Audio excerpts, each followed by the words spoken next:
All right, today we're jumping right into Gen Z. This is a generation that, honestly, has come of age in what you can only call a perfect storm. We're talking crisis, the explosion of AI, and a total revolution in how we work. And this quote from Dr. Shani Chen really just hits it on the head. Gen Z didn't choose crisis and revolution, but they're leading both anyway. I mean, that one line, it pretty much sums up the entire story we're going to unpack. So let's get into it. So first things first, we've got to get our heads around the unique pressure cooker that has forged this generation. It's a story about challenges that are not only huge, but are all happening at the exact same time. And just look at this timeline. What's absolutely wild here is how fast this all happened. In 2020, boom, a global pandemic completely flips their education upside down. Then, just 2 years later, in 2022, ChatGPT drops and kicks off this massive AI revolution we're all living through.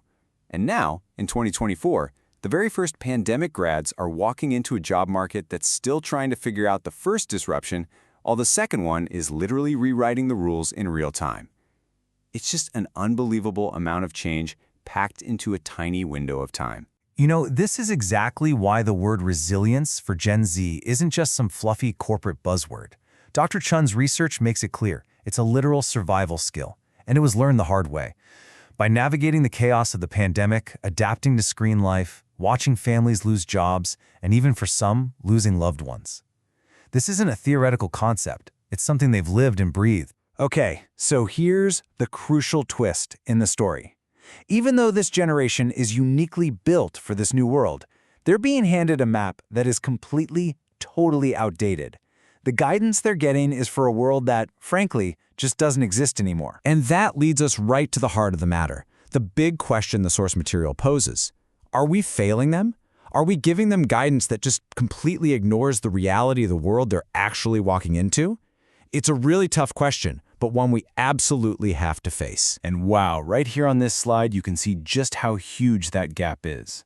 On one side, you have the advice we're all familiar with, right? Go to college for 4 years, learn how to use a computer, get a safe corporate job. But the world Gen Z is actually in, it's running on a whole different operating system. It's all about AI-driven careers, the gig economy, starting your own thing, and this deep, fundamental need for their work to actually mean something. The two sides just aren't even on the same planet. And let's be clear, just because they're naturals with technology doesn't mean they aren't worried. Dr. Chen points out that the students she talks to are consistently anxious about AI and what it means for their future jobs. They know how to use the tools, sure, but no one's given them a playbook for how to build a stable life with them. And what makes this even tougher is that our institutions are just lagging behind. The hard reality is that most public high schools are still stuck on teaching basic computer skills. The people in charge are still playing catch-up, trying to figure out what students really need. And that's leaving this massive critical gap in training for things like AI. But here's the thing. This generation, they're not just sitting around waiting for the institutions to figure it out. Not at all. They're already responding. So let's look at what they're actually doing and how we can meet them where they are. And their response is anything but passive. It is deeply entrepreneurial. They aren't waiting for someone to give them permission to lead. They're creating their own roles, building businesses to fix the problems they see all around them. They've shifted from just being users of technology to being creators with technology. And that drive goes way beyond jobs. They're organizing for huge causes like mental health and social justice, and they are demanding that their voices and their ideas for the future are heard. So the big question is, how can institutions step up and match that energy? Well, the source material gives us a pretty clear roadmap. Step 1, education. We need to build AI literacy right into high school, make it a fundamental skill. Step 2, modernize college career centers so they actually know what these new jobs are. Step 3 is the bridge to the real world, funding paid apprenticeships. So getting experience isn't just a luxury for those who can afford it. And step 4, maybe the most important of all, stop trying to design things for them and start designing things with them. And you know, this isn't just theory. We're actually seeing this stuff happen. Organizations are building a whole support system. It starts with helping students figure out who they are with career assessments.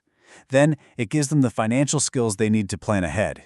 It invests directly in them through scholarships, and, so importantly, it connects them with programs where they can actually see what a modern career looks and feels like. It's about giving them the whole toolkit, not just one piece of the puzzle. But we have to talk about a major roadblock here. As the source makes very clear, the vast majority of internships, the main gateways to so many careers, are still unpaid. And that just puts them completely out of reach for a lot of working-class students who can't afford to work for free, or who have to help care for their families. For these programs to actually work for everyone, they have to account for real-world costs, like just getting there and back every day. So all of this really boils down to a fundamental choice in how we see this generation. Are we looking at a crisis, or are we looking at the revolution that we actually need? And Dr. Chen puts that choice so clearly. Do we see Gen Z as a problem that we have to manage, or do we see them as the solution we've been waiting for? Seriously, how we answer that question is going to define everything for the next decade. I mean, let's just stop for a second and really think about what they've been handed. They did not choose to inherit a planet that's warming. They didn't choose to inherit a democracy that's pulling itself apart. And they definitely didn't choose this massive AI transformation that they're just supposed to figure out on their own. And yet, what's happening? Incredibly, they're leading solutions for all three anyway. So the final thought from our source material is really this powerful call to action. It's time to clear the path for them, because the revolution, it's already here, and they're the ones leading it.